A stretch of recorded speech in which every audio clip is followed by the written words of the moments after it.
कुछ horror movies genuinely बहुत अच्छी होती हैं बट फिर भी लोग उनके बारे में बात नहीं करते।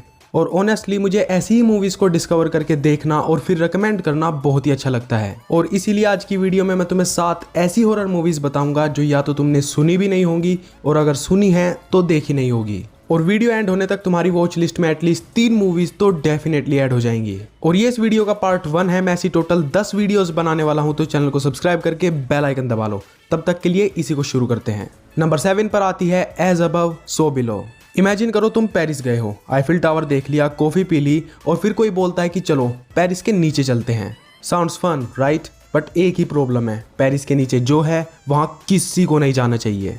कहानी में आर्कियोलॉजिस्ट की एक टीम पेरिस के नीचे टनल्स में जाती है एक मैजिकल स्टोन को ढूंढने के लिए। स्टार्टिंग में सब कुछ एक एडवेंचर जैसा लगता है, old tunnels, dead bodies, darkness और वो फीलिंग की कुछ भी हो सकता है। बट फिर उस टीम को एक रियलाइजेशन होता है कि जहां पर वो आ चुके हैं उन्हें नहीं आना चाहिए था, बट अब बहुत देर हो चुकी है। और यहाँ से जितना वो नीचे जाते जाएंगे मूवी उतनी ज्यादा डिस्टर्बिंग और वियर्ड होती जाएगी। इस मूवी का horror basically found footage, claustrophobia, supernatural horror और साइकोलॉजिकल हॉरर का एक मिक्सचर है। स्टार्टिंग में मूवी एडवेंचर थ्रिलर टाइप की फील होती है, बट जैसे ही कैरेक्टर्स और गहराई में जाने लगते हैं ये मूवी एक कंटिन्यूअस नाइटमेयर बन जाती है। अब यार तुम खुद ही सोचो, एक इतनी नैरो टनल जहां पर टर्न लेना भी इम्पॉसिबल है, लाइट्स ऑलमोस्ट गॉन, पीछे जाने का रास्ता नहीं पता और सामने you have no idea what's waiting for you. तो यार अगर तुम्हें फास्ट पेस पर चलने वाली फाउंड फुटेज स्टाइल वाली क्लोस्ट्रोफोबिक हॉरर मूवीज पसंद है तो ये मूवी डेफिनेटली देखना। नंबर 6 पर आती है प्रेजेंस।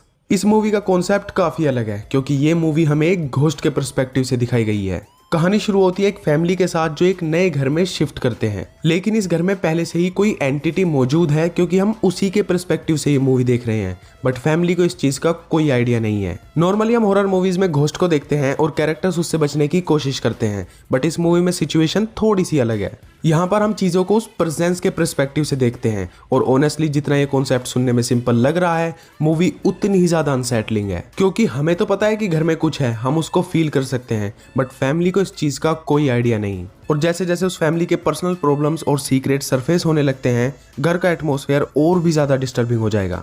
अगर तुम्हारे अंदर इस मूवी को देखने का पेशेंस है तो लास्ट वाला जो रिवील है वो तुम्हारा माइंड ब्लो कर देगा।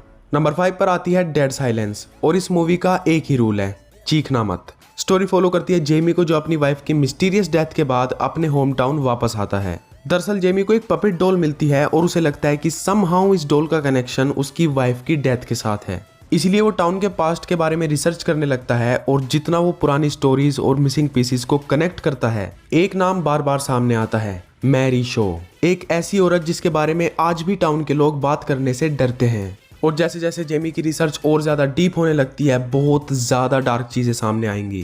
डेड साइलेंस का horror mainly creepy atmosphere, mystery और सुपरनैचुरल एलिमेंट से आता है। Old houses, dark street, silent rooms और एक ऐसी विलन जिसका नाम सुनते ही डर लगता है। प्लस मूवी में कुछ जेन्युइनली ब्रूटल डेथ्स भी हैं। अगर तुम्हें डार्क सुपरनैचुरल मिस्ट्रीज और ओल्ड स्कूल हॉरर पसंद है तो ये मूवी डेफिनेटली देखना। नंबर 4 पर आती है स्प्लिंटर। अब इमेजिन करो तुम एक कंप्लीटली आइसोलेटेड गैस स्टेशन में फंस गए हो, दूर दूर तक कोई नहीं है, फोन काम नहीं कर रहा और बाहर एक चीज है जो तुम्हें मारना चाहती है।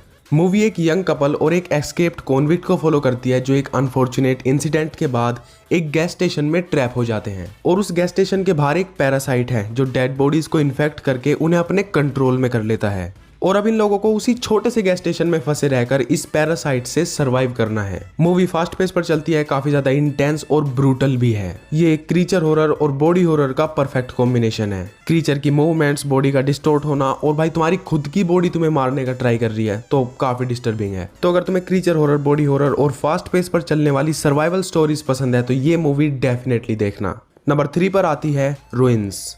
कुछ अमेरिकन टूरिस्ट मैक्सिको जाते हैं जहां वो एक एंशिएंट मायंस रूइंस को एक्सप्लोर करने निकलते हैं। अब स्टार्टिंग में तो ये एक नॉर्मल एडवेंचर सा लगता है, बट चीजें काफी ज्यादा सीरियस हो जाती हैं जब उन्हें रियलाइज होता है कि जहां पर वो खड़े हैं वो वहां से नहीं निकल सकते। अब वो लोग वहां से क्यों नहीं निकल सकते वो चीज मैं यहाँ तो नहीं बताऊंगा क्योंकि मूवी खुद ही इस चीज को धीरे धीरे रिवील करती है।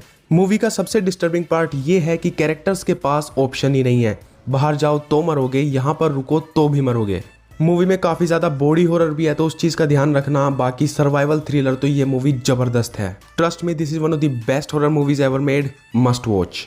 नंबर 2 पर आती है लास्ट शिफ्ट। एक रूकी पुलिस ऑफिसर की फर्स्ट नाइट शिफ्ट और ड्यूटी लगी है एक ऐसे पुलिस स्टेशन में जो ऑफिशियली बंद हो चुका है। No backup, no colleagues, just her. अब स्टार्टिंग में तो सब कुछ नॉर्मल सा लगता है, बट जैसे जैसे रात आगे बढ़ती है उस पुलिस स्टेशन में अजीब अजीब चीजें होने लगती हैं। सुपरनैचुरल हॉरर और साइकोलॉजिकल हॉरर का एक ऐसा नाइटमेयर स्टार्ट होगा भाई, ये मूवी तुम्हें बुरी तरह से डरा देगी। भाई पर्सनली मैंने तो ये मूवी रात को देखी थी और इसने मुझे अच्छा खासा डरा दिया था। मूवी जैसे जैसे आगे बढ़ती है उसी के साथ साथ बहुत ज्यादा डार्क, डिस्टर्बिंग और डरावनी होती जाएगी। एक पॉइंट के बाद क्या सच है क्या झूठ ये लाइन पूरी तरह से खत्म हो जाएगी और तुम भाई सोचते ही रहोगे कि ये चल क्या रहा है, कि ये सब कुछ चल रहा है, ये सुपरनैचुरल है या साइकोलॉजिकल है, और जब जवाब मिलेंगे your mind will be completely blown. तो यार अगर तुम कुछ पीक हॉरर एक्सपीरियंस करना चाहते हो तो ये मूवी डेफिनेटली देखना। नंबर 1 पर आती है एक Iranian movie under the shadow. 1980s Iran में सेट ये मूवी शिडे को फॉलो करती है जो अपनी बेटी डोरसा के साथ तेहरान में रहती है। और इस टाइम के अराउंड ईरान में एक वॉर चल रही थी तो सिचुएशन ऑलरेडी काफी खराब थी। लेकिन डोरसा और शिडे के लिए सिचुएशन काफी ज्यादा डार्क और डिस्टर्बिंग हो जाएगी जब कुछ सुपरनैचुरल एंटिटीज इन लोगों को हॉन्ट करने लगती हैं। स्टार्टिंग में ये वॉर मूवी टाइप की फील होती है, बट उस सुपरनैचुरल टेरर के स्टार्ट होने के बाद एब्सोल्यूट पीक हॉरर एक्सपीरियंस।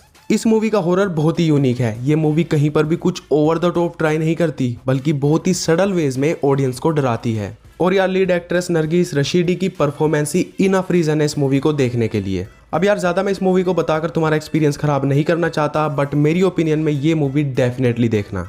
तो बस यार आज की वीडियो में इतना ही। उम्मीद है वीडियो अच्छी लगी होगी। इसी तरह की और वीडियोस देखने के लिए चैनल को सब्सक्राइब करके बेल आइकन दबा लो। मिलते हैं अगली वीडियो में, तब तक के लिए टेक केयर, बाय बाय।